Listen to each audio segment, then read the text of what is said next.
এই দলটির নাম ছিল আওয়ামী মুসলিম লীগ। এই দলটির নাম ছিল কি? আওয়ামী মুসলিম লীগ।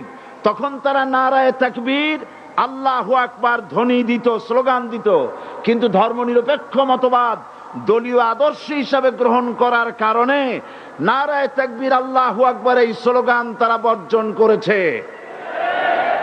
1972 সনে যখন তারা ক্ষমতায় এলেন, তখন সংবিধানের শিরোনামে মুসলিম প্রথা সিদ্ধ বিসমিল্লাহির রহমানির রহিম তারা পরিত্যাগ করেছিল। সমস্ত বিশ্ববিদ্যালয়ের মনোগ্রাম থেকে ইকরা বিসমি রব্বিকাল্লাযী খালাক রব্বি জিদনি ইলমা এটাকে তারা বাদ দিয়েছিল। সলিমুল্লাহ মুসলিম হল এই নাম থেকে মুসলিম শব্দ বাদ দিয়েছিল।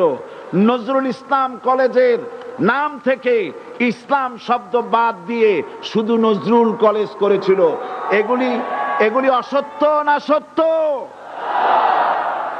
বর্তমান এই সরকার ধর্মনিরপেক্ষ হওয়ার কারণে ইসলাম এবং মুসলিম বিদ্বেষী তার অসংখ্য প্রমাণ এই জাতির কাছে রয়েছে।